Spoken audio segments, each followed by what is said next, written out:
Hello, I'm Julia Bucky, and I want to welcome you to the 4-hour Qualified Supervisors course, the title of which is on your screen, Qualified Supervisor Update and Fusion of Trauma-Informed Care, Feedback-Informed Treatment, and Deliberate Practice. For your reference, the CE broker number is located between my picture and that of my colleague, George Jacinto. Just a little aside about me, I invited George to join me several years ago here at Decision Dynamics under our Your Choices branding for training. And after you finish this course, you'll see why I think today I made such a great choice. George brings a clinical aspect to my clinical training, but primarily my practice in supervision, management, and administration. I received my master's and PhD from Florida State in 1996 and 2007, respectively. I met George when we were both teaching at the University of Central Florida, defending our PhD work together. He at one university, and of course me at mine. My history has indicated a lifetime of social work. I've done child welfare, I've done management, I've done mental health, I've been at state hospitals, at state licensures, at correctional facilities, at other institutions that were primarily regimented and controlling in nature. So I have a great appreciation for example, the laws and the rules that support our work, regardless of where we do it. So George, if you would please share with folks a little bit about your background and bring to the fore some of what we're going to be discussing today. Thank you, Julia, and welcome. I'm delighted to be here today and look forward to our time together. I had completed my master's in social work and clinical social work at Florida State University and the doctorate in social work at Barry University in Miami Shores, Florida. I'm a licensed clinical social worker. I've been a qualified supervisor since the 1990s and a certified professional coach and a certified clinical telemental health provider. While I was at Barry, Holloway, our dean, I like this quotation I found recently, encapsulated what we were doing at the time in terms of clinical supervision with interns. He suggests that a comprehensive supervision process model consists of basic counseling skills training, which we perhaps today may call deliberate practice, as we'll get into later, case conceptualization, professional role understanding, emotional awareness, and self-evaluation. So, use of self in practice, those kinds of elements were present in that time.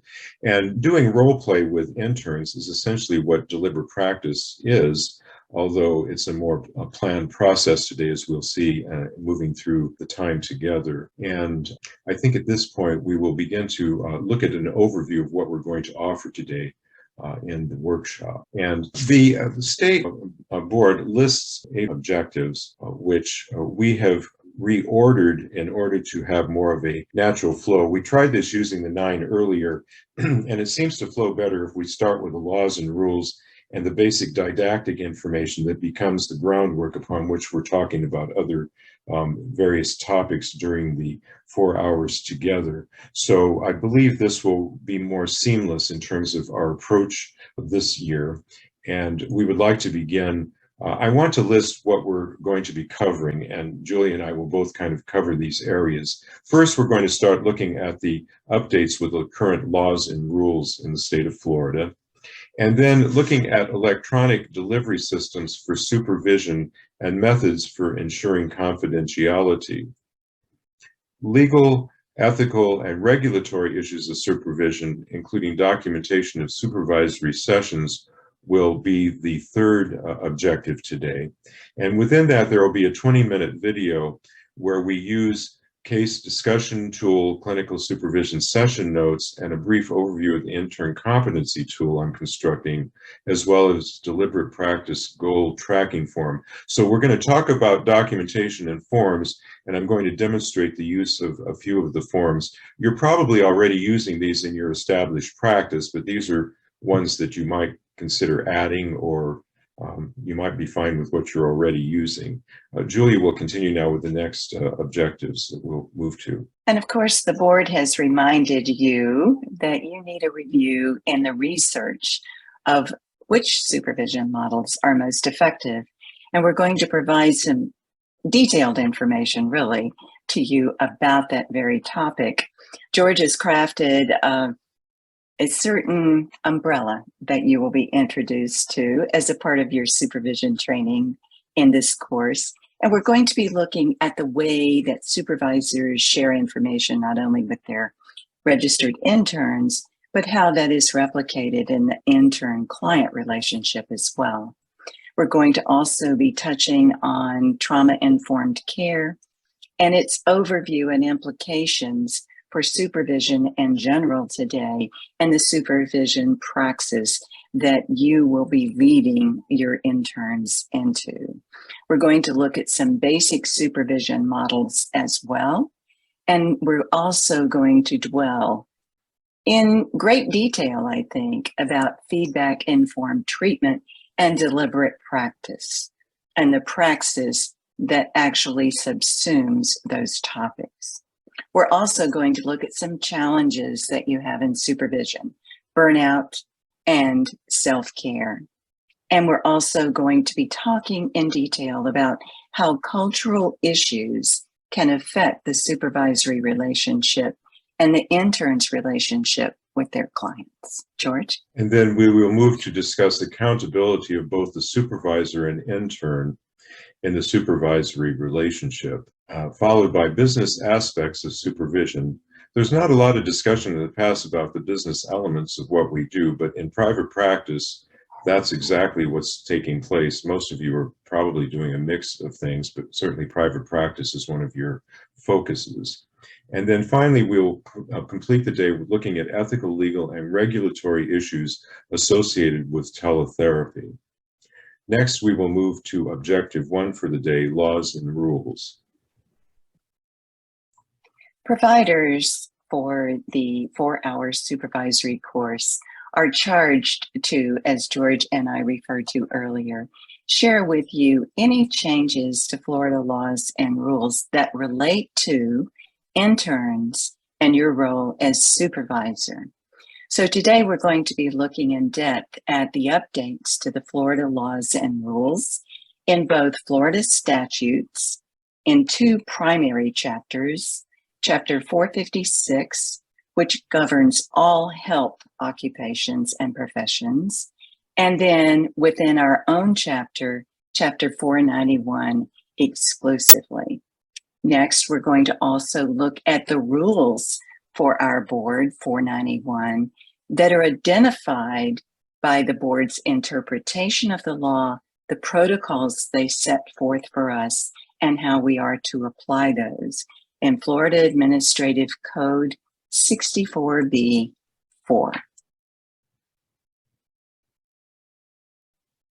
First, we are going to look at the definition of qualified supervision in the state of Florida. And during these didactic objectives, we have to read so that we understand this. I know there's a complaint that sometimes we read off of slides, which I have an aversion to, but I think it's important that we state and hear this as well as read it, as it lays the foundation for what we will be doing following. So supervision is defined as a relationship between supervisor and intern developing responsibility, skills, knowledge, attitudes, and adhering to ethical, legal, and regulatory standards in practicing clinical social work, marriage and family therapy, and mental health counseling. Another version of this definition would be the contact between intern and supervisor, in which the intern apprises the supervisor of each client's diagnosis and treatment, discusses client cases, and the supervisor provides the intern with oversight and guidance to diagnose, treat, and deal with clients while evaluating intern performance. As we noticed in the first objective, this framework details the language that we're going to be using within the laws and rules and the practice boards in the state of Florida. We know that originally the boards, or commissions, as some of them are called, exercise regulatory and rulemaking functions under the Medical Quality Assurance Division of the Department of Health, and that is by statute in Chapter 456. From that flows Florida's statutes that govern Florida's two behavioral health occupations and boards.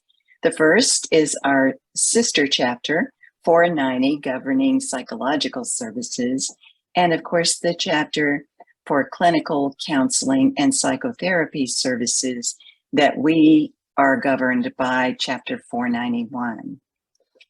491 also flows to inform the section of the Florida Administrative Code that we identified earlier as 64B4 that governs the licensees who are regulated under Chapter 491.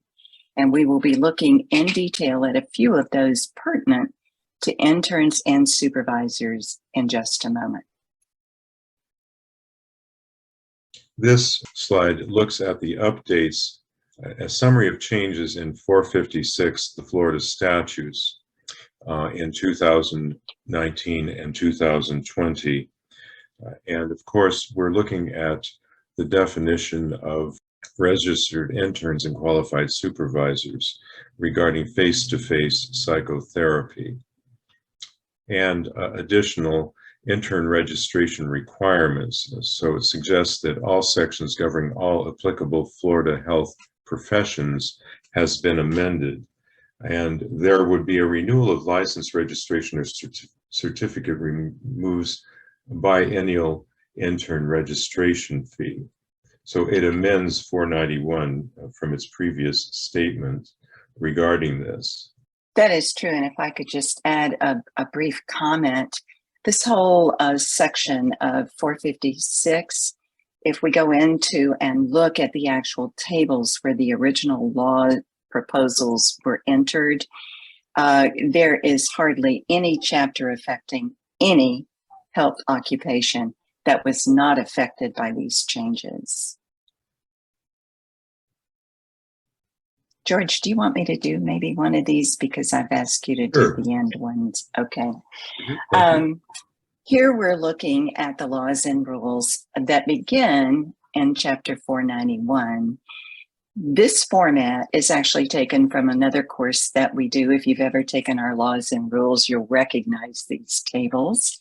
And we like to give you a broad-based 5-year history because generally you're required to take laws and rules every third biennium. So we've used that format to pull out and extract the information having to do with interns, supervision, and their relationships. So here we begin in 2016 as we talk about some amendments having to do with the way interns register. And of course, as supervisors, you probably are informed about that already. And then secondarily, we looked at some amendments that followed in 2020 that had to do with registration, licensure requirements, and changes on those requirements, the supervision length of time, and also the acceptance of some very unique degree and exam prereqs for marriage and family therapy and mental health counseling. Those are subsumed in the very last entry, and those had to do with a reduction of total required hours as a master's student for the mental health counselors, and also how there was a limit now that none of that credit would be forwarded into the actual supervision that that intern will be credited for from you after they reach the application and official licensure as a registered intern in Florida. Now we move to the rules. And at this point, we're in a transition period in that some people who have been interns for an excessive amount of time have been removed from the list as part of some of this change that's taken place. But essentially, renewal of active licenses, it stipulates the conditions for continuing ed to be 30 hours, and every third renewal requires 4 CEs for qualified supervisors, which is this workshop that you're taking today. In 2017, verification of supervised experience had taken a change.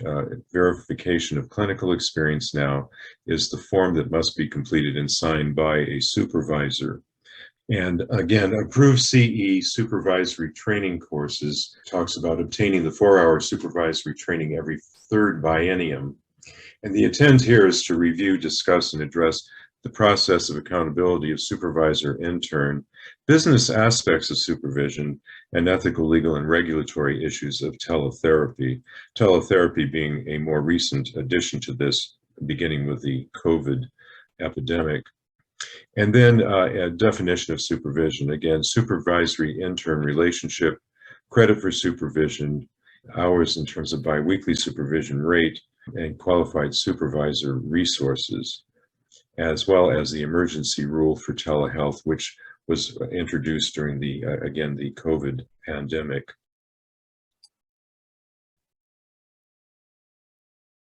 In 2020, we had approved continuing education course for the 4-hour supervisory training, which is the one that you're currently enrolled in as an example. And then looking at intern registration in terms of the process and forms and how to identify the qualified supervisor, a process to change qualified supervisors. Sometimes in midstream, your intern may be changing, and that needs to go through a process. Some time back, I had that happen before these changes, and I notified the board by letter as well as the intern of the termination so that that was clarified on the record as an example. Nullification of registered intern hours without board approval of qualified supervisor. The qualified supervisor has to be recognized by the board before qualified supervision can ensue. So the application goes in and you cannot really start supervising until the approval is sent by the board. And again, the definition of supervision in terms of parameters for registered intern credit, use of raw data from registered interns, face-to-face psychotherapy is different from personal interaction. And again, guides for face-to-face and in-person, 50% of all individual group sessions must be face-to-face.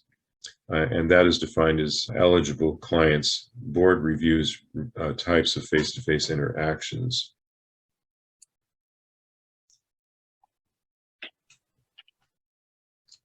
And then again, here we have intern registration exception. Process and paperwork for registered intern registration and application forms are provided by the board. And it can review and approve hardship requests on an individual basis. Also, verification of supervised experience for clinical social work, marriage and family therapy, and mental health counseling applications. Every applicant for licensure by exam shall use this particular form that states verification of clinical experience. Exam forms and locators given, links are provided, and applicants who cannot provide verification in one will be reviewed individually as to sufficiency of alternative verifications. And then here again, looking at the intern supervisions, the statutes for registered intern, 100 hours of supervision in no less than 100 weeks, 1,500 hours of face-to-face psychotherapy with clients, an hour of supervision minimally every 2 weeks. An hour of group supervision must alternate with an hour of individual supervision. Group supervision must be conducted with all participants present in person. For the purpose of this section, individual supervision is 1 qualified supervisor and no more than 2 interns, and group supervision is 1 supervisor with more than 2 interns, but a maximum of 6 interns in any particular group. A qualified supervisor also is not to have more than 25 registered interns simultaneously. And then again, face-to-face psychotherapy. Electronic methods, so long as the registered intern establishes and adheres to the following. So this was the provision that came in with COVID-19, a written telehealth protocol and safety plan in place, and qualified supervisor must be readily available during the electronic therapy session. And the registered intern and qualified supervisor have determined that providing face-to-face psychotherapy by electronic methods is not detrimental to the patient, is necessary to protect the health, safety, and welfare of a patient, and the registered intern or both does not violate existing statutes or regulations.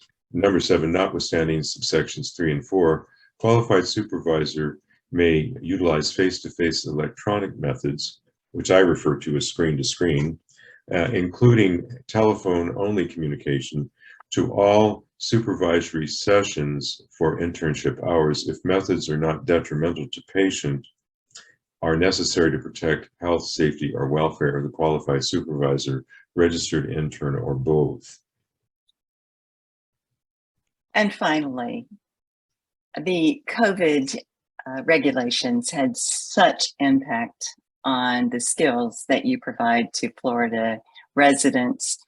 We could not bypass at the state level and the legislative level noting that by June 30th, 2026, the date in the statute, which if you read these first few words in this item closely, it actually refers to March 31st of 2026. No later than 90 days prior to June 30th, 2026, the board will review and amend, modify, or repeal the above subsections of 6 and 7 that we've just reviewed. If the board determines that anything in those contents creates a barrier to entry to private business competition, if it's duplicative, if it's outdated, if it's obsolete, if it's overly burdensome, or imposes excessive cost or otherwise would negatively impact the quality of psychotherapy received by Florida citizens. So this concludes our objective 1. This is a great deal of technical information. We will provide you copies of many of the items that are contained within this course at the end. So if you don't feel as if you wrote fast enough to make all your notes, don't worry. We're going to provide you with some tangible items that you can hang on to and refer to as and when they're needed. Now we're going to move to objective 2. In objective 2, we're going to discuss with you some of the various electronic delivery systems that you will be using for supervision and the methods by which you can ensure confidentiality. Here we're going to look not only at the systems, but at the methods as well. This is a sampling of some of the electronic delivery systems in existence currently. These are changing all the time, so you may have ones that aren't listed here that you yourself are using. But please remember that the HIPAA compliancy of these sites mandate that there be a business associate agreement between you and your staff using the platform and the platform's owners and operators. And by this point in time, most of you have selected your platform.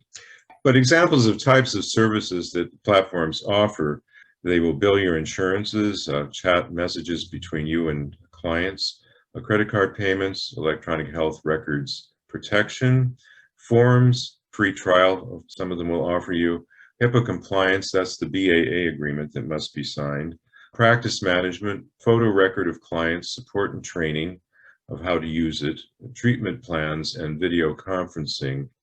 Now, I use DoxyMe as the platform for my practice, and most of this is not on DoxyMe. Some are more comprehensive than others, although it allows one to be able to bill online as well as communicate with the client. And so anyway, but that's an example. And the electronic platforms listed on the prior slide, as I said, offer some or all of these services. When we're discussing electronic delivery systems, we must always be alert to our location for both the professional and the client. As such, we're offering up a couple of definitions for you to keep in mind if you're not using these already, or if you plan to incorporate telehealth into your practice eventually. First is the originating site. That site is actually the location of the client, wherever the client is when the services are being provided via telehealth, whether it's an office, a home, or an agency, or a restaurant perhaps. But the originating site is the location of the clients when the services are provided. The distance site is the location from which the telehealth site professional conducts those sessions. It can be an office, a home, or an agency, or another location. The professional must be licensed in the originating state or provisionally allowed to provide services there. And this is typically a reciprocity agreement between most states, but always remember to check the specific state law. The interstate laws govern such things as licensing, mandated reporting, duty to warn, domestic violence, vulnerable adults, and liability.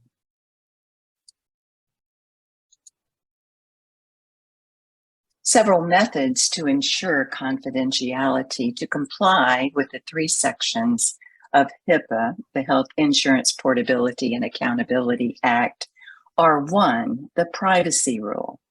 It must meet the requirements for protecting privacy. 2, the security rule.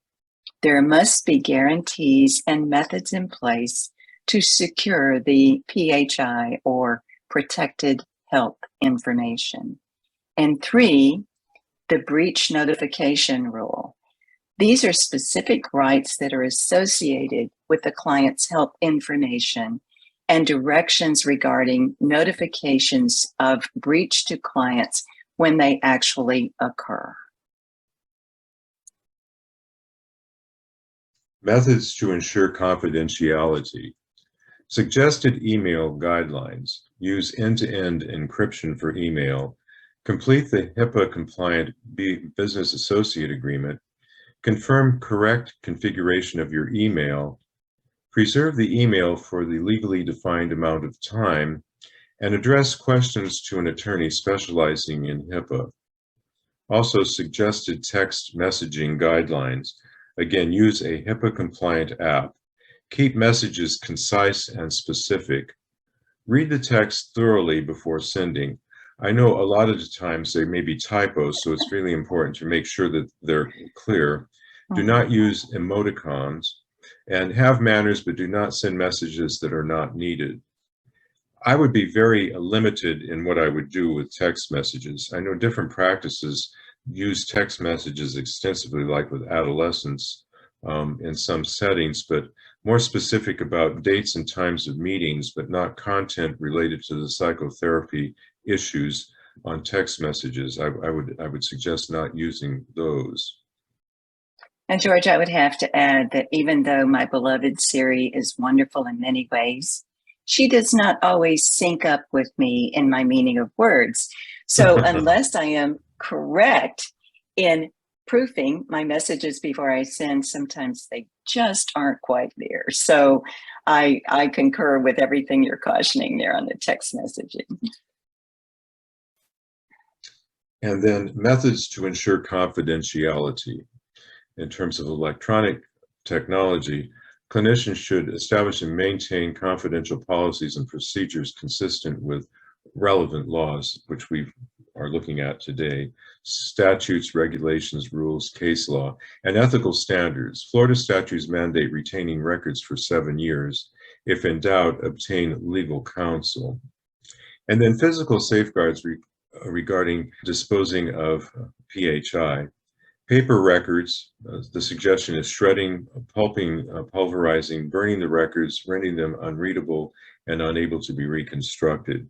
confirm the legal time frame in which records are kept before it is acceptable to destroy them, and then electronic records.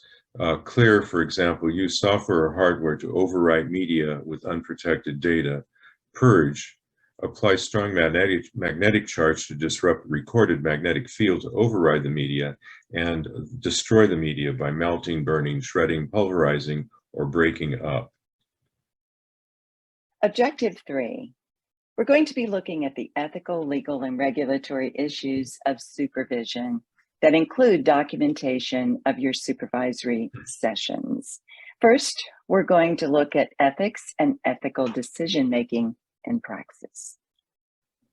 Our codes of ethics are produced for all of our occupations under the 491 board with one purpose in mind: to identify and define practice standards and guidelines that will aid practitioners in avoiding malpractice. And the content of those codes of ethics in general provides practice standards with differentials, and it also provides guidance in newly emerging areas or topics. And more recently, we've seen that in telehealth because of the COVID-19 pandemic. We have a purpose, and our ethical practice is reflected in every single association that is represented under the 491 board. Even the American Psychological Association, our sister board in Florida for behavioral health, references the principles and code of conduct for their members, as do the NASW, American Mental Health Counselors Association, and the American Association of Marriage and Family Therapists. Recent additions to the NASW code are listed here on this screen, and they were designed to enhance and standardize practice by using language, technology, and more recently, emphasizing professional self-care in the 2021 code revision. The American Mental Health Counselors Association also addressed some of our more current and prevailing issues in our culture in 2021: systemic racism, and how we are dealing with COVID-19 in our culture. And the reference over on the right that is entitled The Declaration is actually contained on the website for the Mental Health Association. And in that, one of the leaders of the state of Michigan's chapter actually invites you, if you are a mental health counselor, to verbally take the declaration with him. The American Marriage and Family Therapy Code of Ethics of 2015 commits its members to serve, to advocate, and participate in advocacy. It stresses ethical decision-making, and only in this code of all of our disciplines governed under the 491 board is there mention directly to the members that they are required to meet the higher standard, whether it be the Code of Ethics or state statutes, to exercise personal accountability. And then they finish by listing many of the core values and elaborating on those in the Code of Ethics.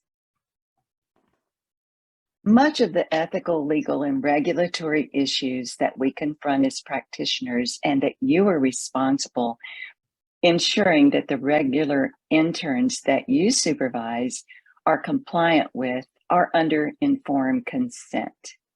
This can actually serve as a checklist for you and your interns in order to ensure that these issues are covered in dealing with the client and setting up care and involvement of the intern with that client. How technology is going to use and its benefits.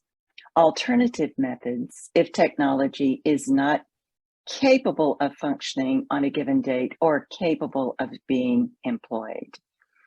Clearly stating emergency plans and having those agreed to by the client, what your social media policy is, the protocol for communication, as we referred to earlier, between sessions, how we're going to process and document and store records, the payment plan for the client, any plans regarding how you handle cancellations and justifications for the potential to refer to in-person care versus telehealth. And the state of Florida has criteria that was applied by the board in May of 2020 that addresses that issue. If you need further information, last I looked in the spring of 2022, that document was still posted on the board's website. The potential reasons that you might have for terminating services with the client, either from the client's perspective or from the provider perspective, and what the limits of confidentiality are. As we indicated in the last objective, we do have a duty to warn in the state of Florida. And last but not least, our HIPAA compliance privacy policies.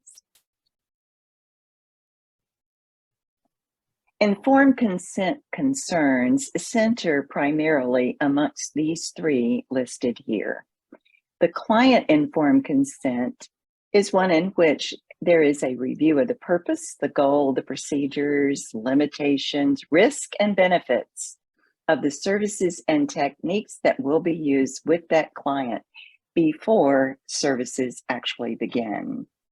The second is agency consent for the qualified supervisor to access and observe the registered intern's interaction with client, to view client records and those of the registered intern's recordings, and access to on-site supervision. And these are things that George will be covering later in the course in greater specificity. And number three, the development of the contractual agreement between the qualified supervisor, you, the registered intern, and the employing agency. That is something that is so essential to provide and to prevent issues in the supervisory relationship. This agreement contents, George will also be elaborating on further in the course, but basically, they delineate the agency's authority, the granting of permission for the supervisor to provide clinical supervision to his or her registered intern.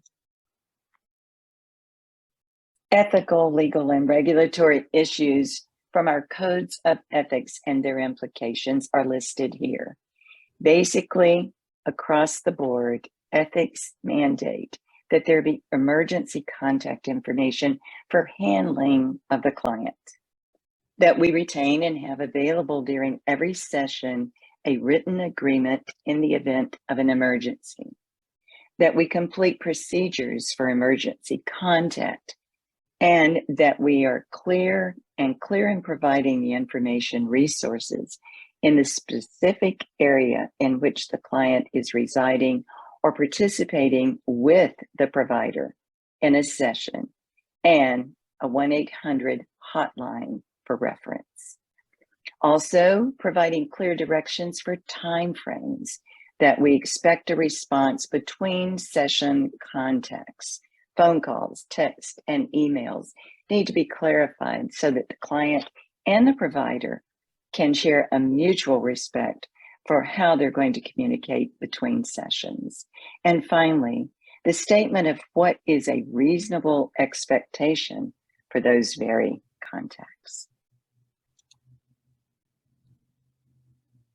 In documentation, we're looking at a sequential process in many instances, but the contents are listed for you here.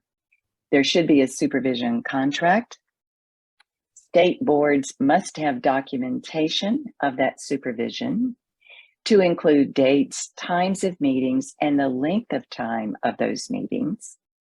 The supervisee or your registered intern's goals and objectives should be included. There should be evaluation forms And there should also be session notes from your sessions with your supervisee and registered intern. And we use those terms interchangeably here. So registered intern very often is a preferred form in the statute and the code, whereas in theory, supervisee is very often going to be surfacing as well. And finally, the ethical, legal, and regulatory issues having to do with the registered interns' documentation of their work with clients is also critical, and they should address the informed consent process in its provision, the discussion of confidentiality information, how the notes will be kept, and the registered intern's keeping of those notes uniformly.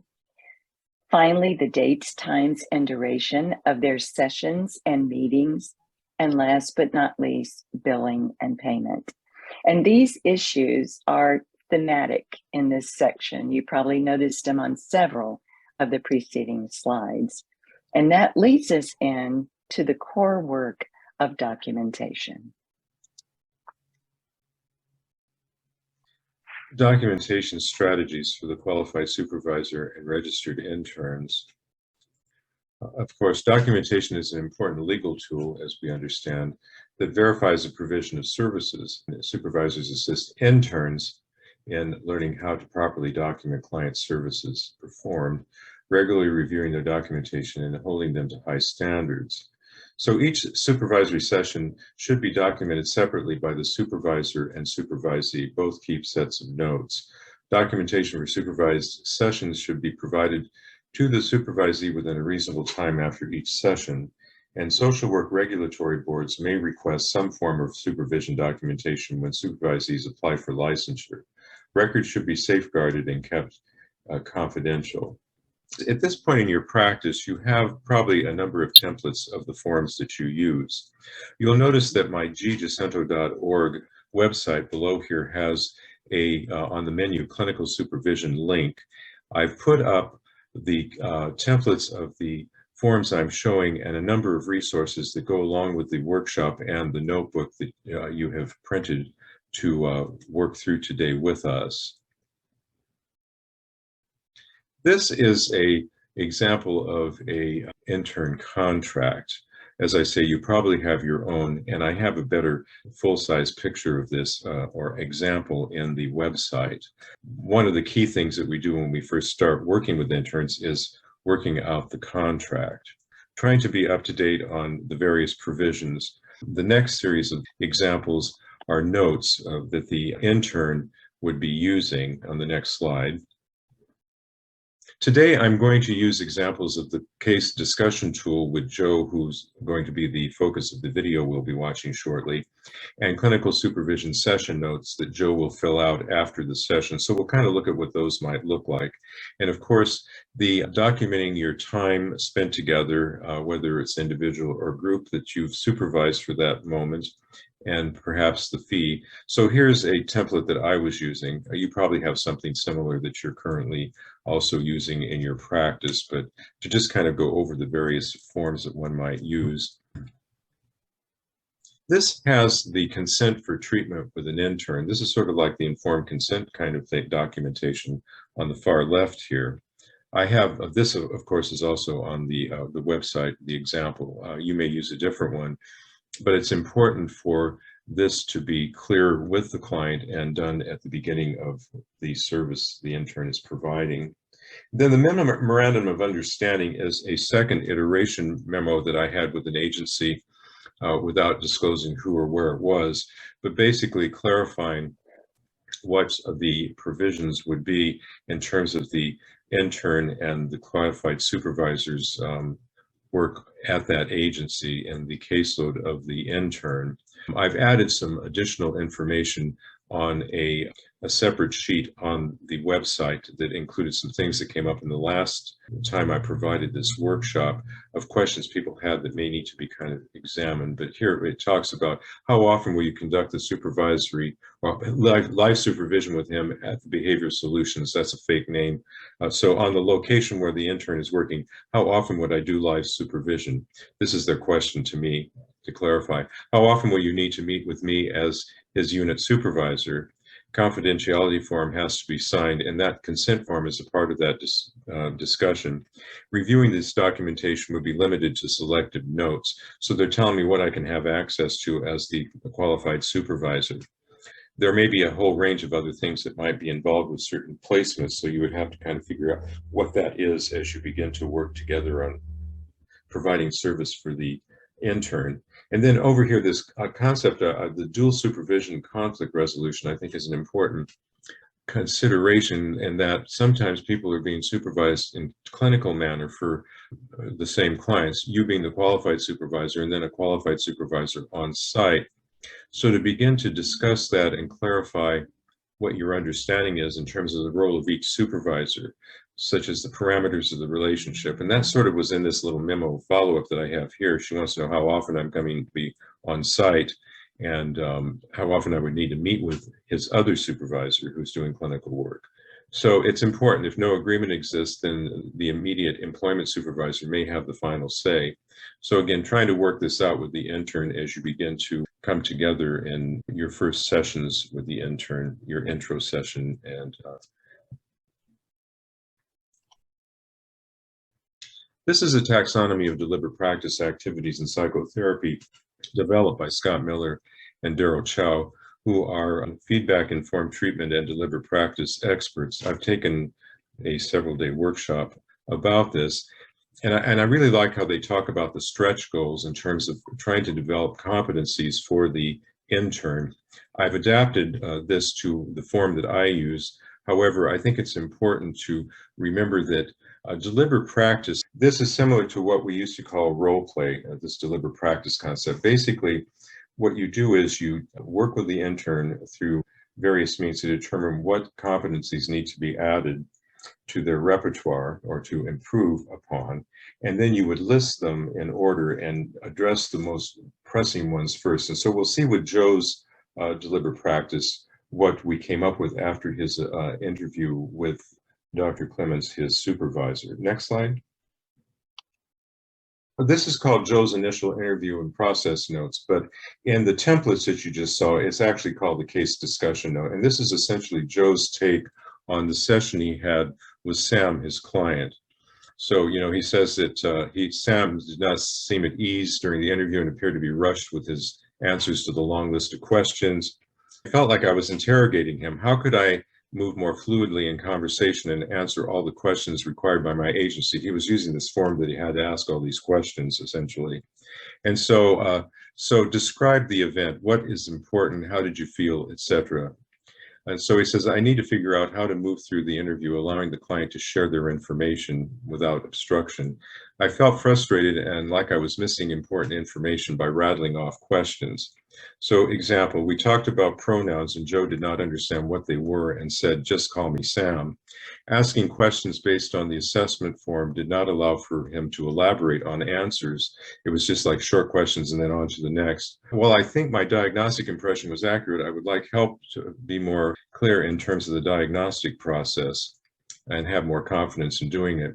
When someone has more than one diagnosis, what's the best way to organize the treatment plan? I know the primary diagnosis points to treatment. However, when there are several serious diagnoses, how do I set up the goals and objectives for the treatment? So this is kind of the working through this form, because I think it's important for the interns to get used to doing this. And then periodically we'll have them doing this as you go through the 2 years. So he asked what the strengths were. I felt I tried to flex a bit with regard to questions and answers in the format the agency provided. The weakness, I sensed Sam was uncomfortable during the interview and seemed guarded. My greeting and building of the therapeutic alliance were hampered by my approach to the collection of the important information. And then what are the opportunities that I might have now coming forth from this? And it would be to deliver practice goals and objectives to attain competencies in clinical interview and completion of the initial assessment. And what would you do differently or want to change? In this case, make the welcome and introduction more engaging with the client, ask open-ended questions and questions for clarification. So next, we're going to see a 20-minute video with Dr. Clements and Joe in reference to this process. And we'll follow that up with the intern's documentation of the supervision session after the video. Have you done much interviewing in the past, just so I can kind of gauge my expectations to your level of experience? I've done some interviewing in my internships and in a couple of jobs, but it's not to any degree that I feel competent. So it's not extensive. You haven't had a lot of extensive experience. So you have seen somebody, a client at your agency. And was it the first contact that you've had with this individual? Yes, this was my initial kind of assessment where I used my agency kind of question. And let's give the individual a pseudonym. We'll call him Sam. I just made Okay, so Sam, tell me just a little bit about how that first interview went for you. Sam didn't seem at ease during the interview and appeared to be rushed in answering a long list of my questions that I have to ask from the agency's protocol.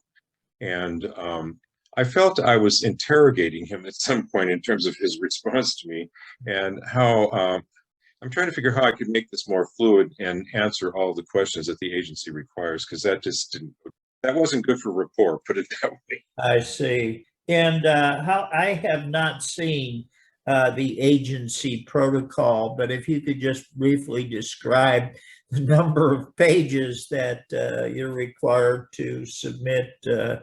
Well, the thing has a lot of checkoffs. It goes on for about 8 or 10 pages. It looks at, the early childhood stuff, the educational stuff, any kind of encounters with the law, substance abuse. It just, it's a complete kind of overview of all aspects of life, pretty much. And but there's so many of them in a limited time. It's like you're shooting questions and not having much time to explore things that may come up that might be more important later on. I see. And sometimes there are overly extensive or high expectations for initial visits with patients, and it can be very overwhelming, especially for novice psychiatric interviewer. What kind of time constraints do you have for that first visit?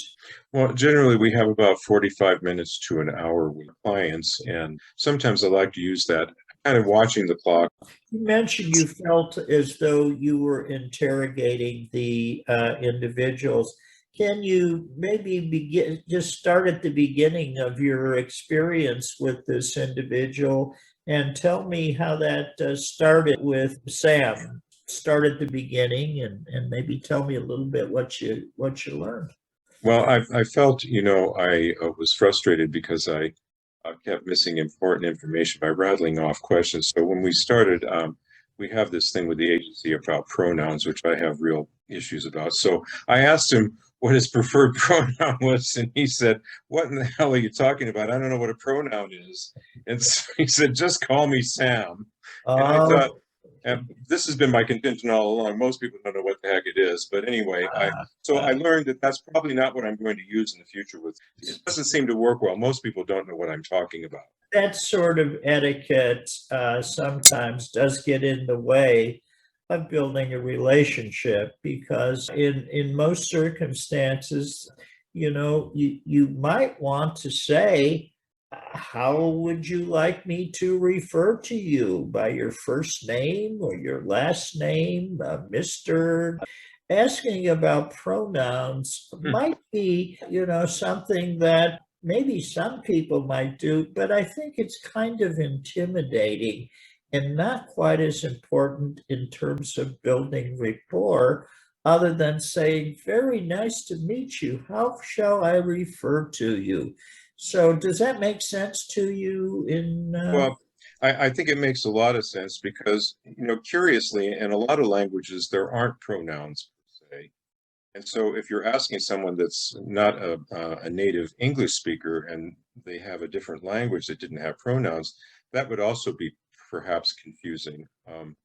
And, we were in school years ago, so who remembers? I had to really kind of think about this when this became the rage of asking people what their pronoun was. I see. So this makes more sense. It's more kind of client focused too, isn't it? It's sort of like trying to build more of a subject connection with the client rather than being the interrogator or the one in charge, but sort of a comfortable conversation does make a lot more sense, and it moves things along, I think, more smoothly as we look at other things that were a problem.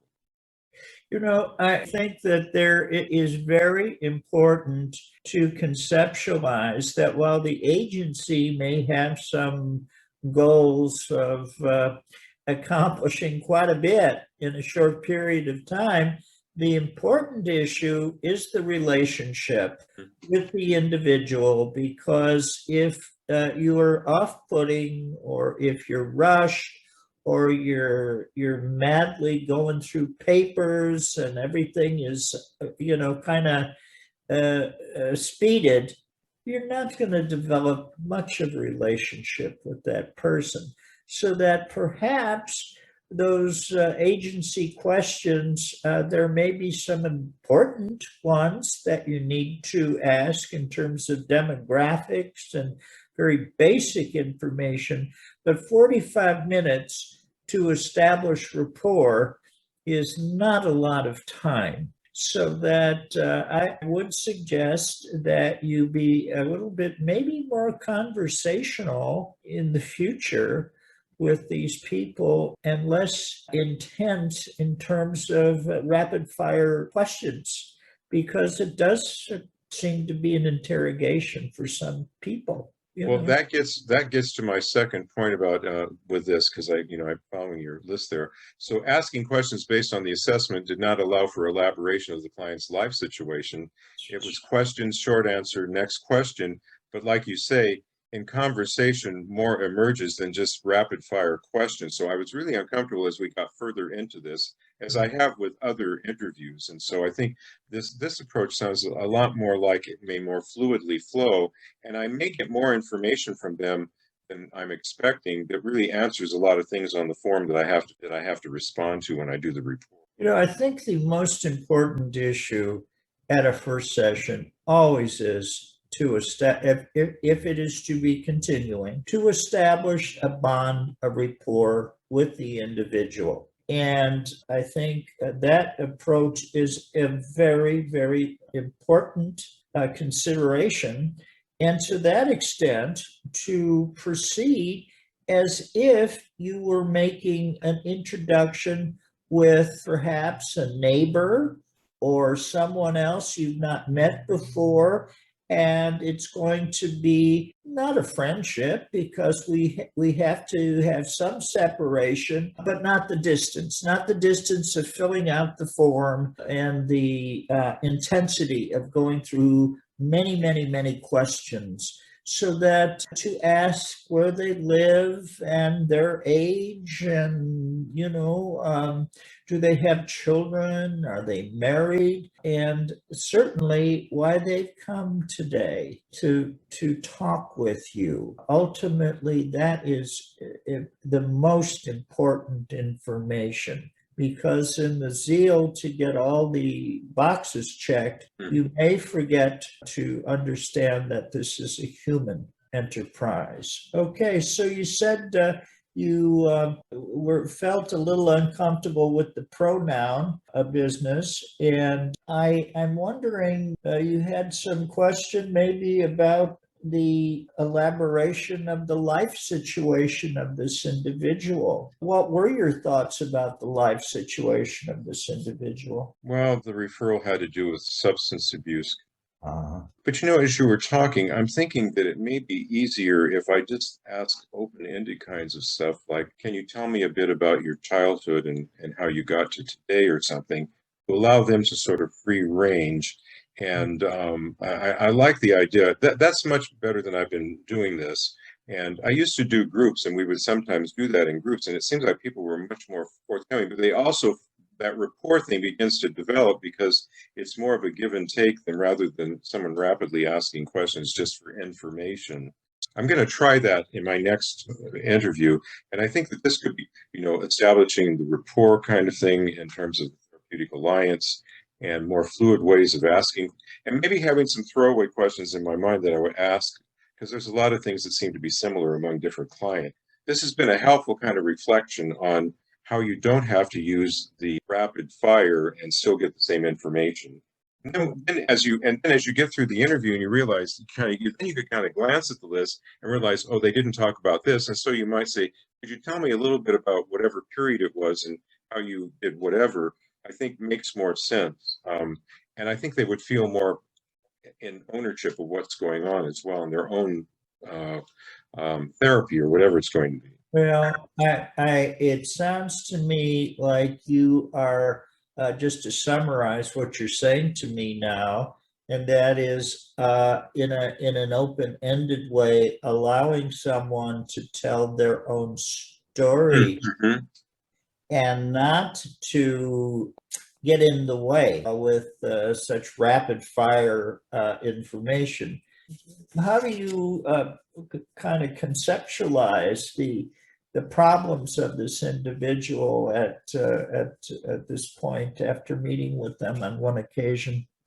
Well, there were a number of trauma experiences in childhood from what I could figure. We didn't get much into those, but, he did point out sometimes, particularly with the severe discipline of the father, I believe he had potentially a head injury at one point in his adolescence, relationship with the family and him beginning to use substances at a young age, alcohol, but also other substances, was something that's been he's like in his late 20s now, so this is not something new, and it's been sort of pattern, which sometimes becomes more challenging to work with. But definitely there's a substance use disorder, but I think that there's some PTSD, and I'd like to try to figure out.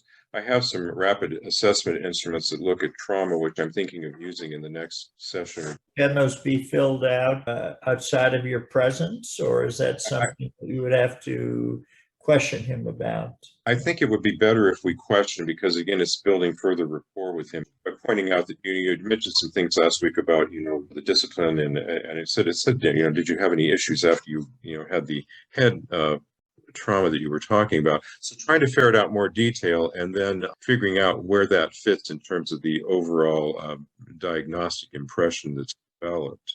You mentioned that there may have been some head trauma, so that has not been confirmed. Ed, he didn't. No, we didn't. We just it was sort of the laundry list, like, what are your medical conditions, sort of thing. And so I think he was hit in the head. He was hit in the head. Yeah, his father on a couple of occasions in adolescence hit him with a like a 2x4 in one case when he was angry with him. But one important issue with regard, again, to kind of teasing out the issue of perhaps neurological damage, is to ask if he had a blackout at that time, or if he became unconscious for any period of time shortly after the blow to his head, or the number of blows to the head. And certainly if he became unconscious, that is a significant issue in that sort of workup, and would be important to maybe someone medically working. Right. Well, and having worked in head injury for a while, there's also the issue of seizures, which suggests perhaps a fractured skull at some point. Yes. Which ensued after, and it may not have been picked up by the medical people. And so I think I have to really get into this. And if it's indeed something to this degree, if he hasn't had a neurological kind of evaluation, which in a lot of places people haven't, it might be something to pursue. Oftentimes these kinds of things go hand in glove with post-traumatic phenomenological stressors. And so you've talked about the post-trauma. Were there some mood symptoms or other symptoms or behavioral? Well, he talks, in our discussion in a couple situations, that there'd be some sort of perhaps bipolar mood kind of thing going on, and that sometimes he said in his life he's gone long periods of time without sleeping much, maybe an hour or less a night, and feeling really up, and then, crashing when he uses certain things, he feels out of control and trying to get balanced.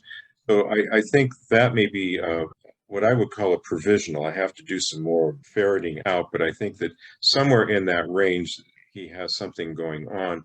And apparently he hasn't had any medication, psych medication, what I can tell to the present time, and I don't think it's ever been addressed. Did he deny that he'd ever been treated? Yeah, he said that he hadn't received or didn't take medication for, because when I asked him what his previous diagnoses were, he didn't really have much to share.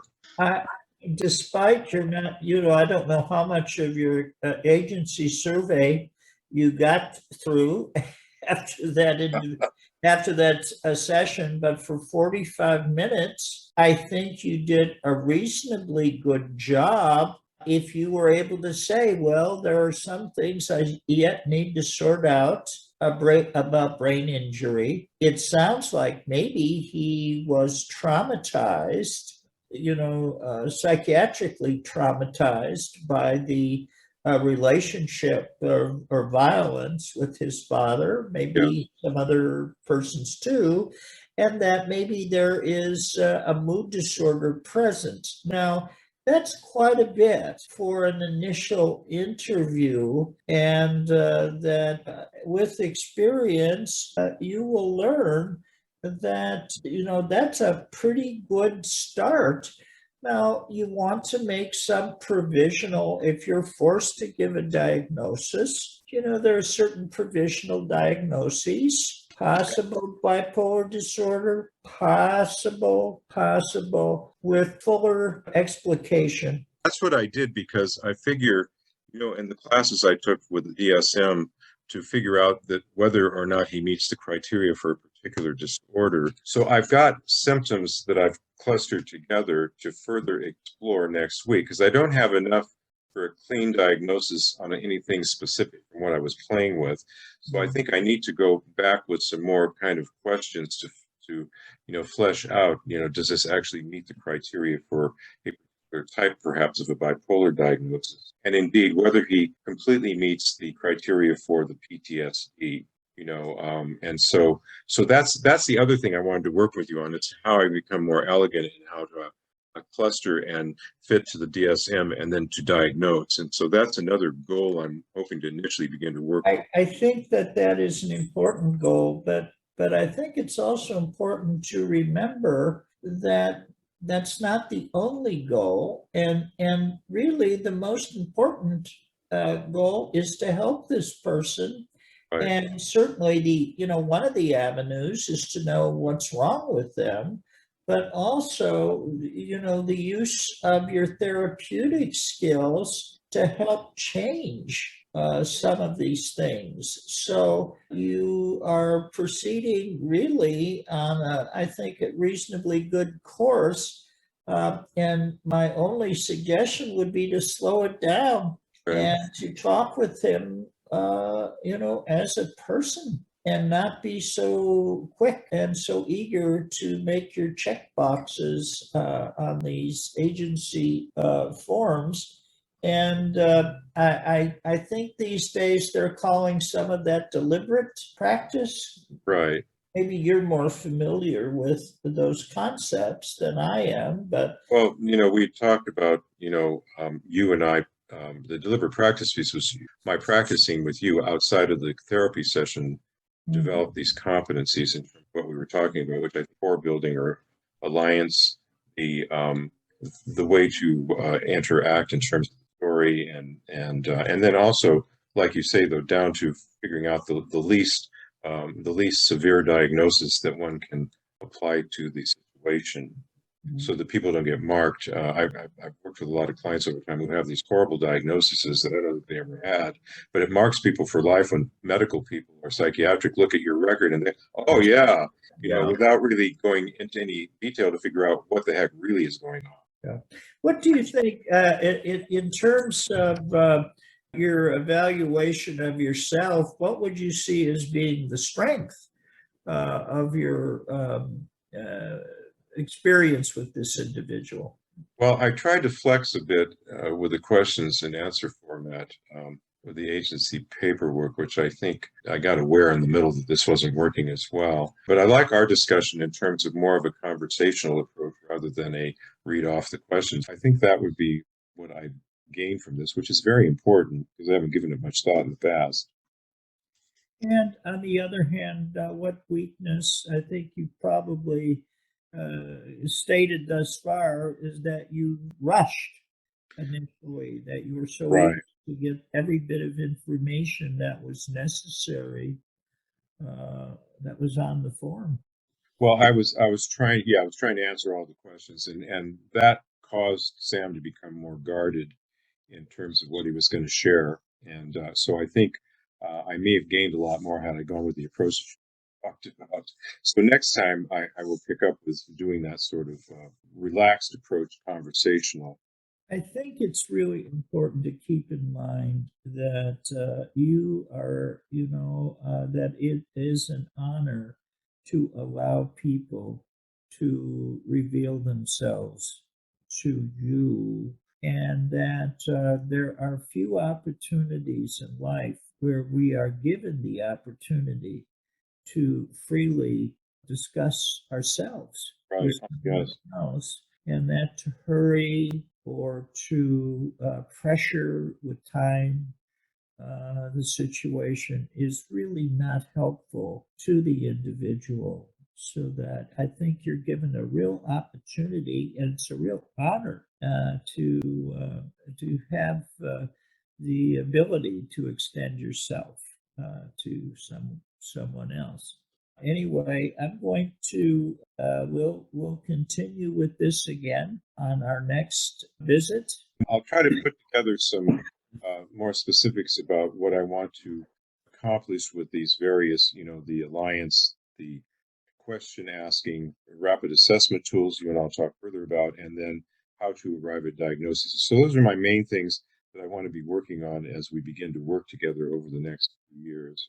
So I really appreciate this first session with you from a different angle and see how that goes. So I will look forward to seeing you next week. You're doing very well, and I think that you identified some real important issues that affects all newcomers to the area, and that is, what shall I ask? How much? And I think sometimes we don't need to ask too much to open people up. They just need the opportunity and the motivation to do that. Anyway, we will see you next week.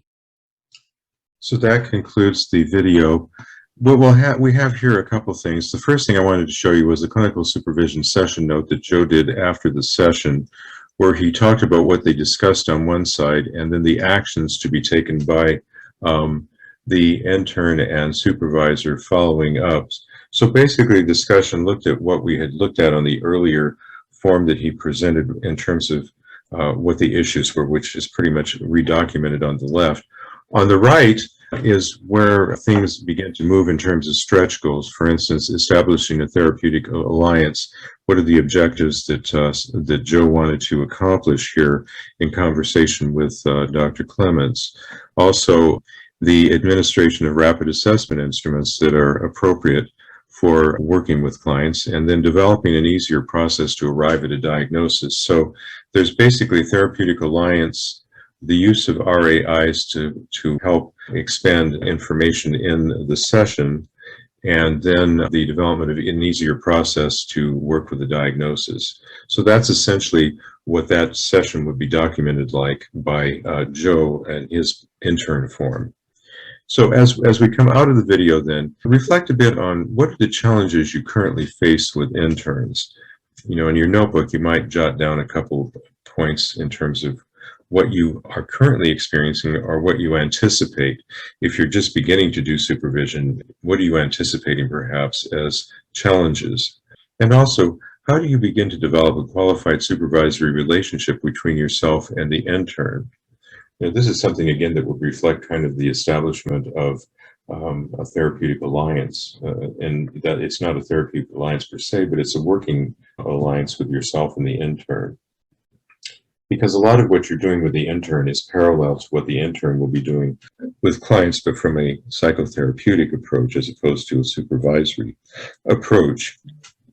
And then, what do you currently use to assess levels of the intern's competence? This area, as I've been researching, is very weak. I've found very little in the literature, and particularly specific to qualified supervisors, because you do have a busy life, and I was trying to come up with some instruments that might be usable and not take an intense amount of time, which we'll look at something in a minute.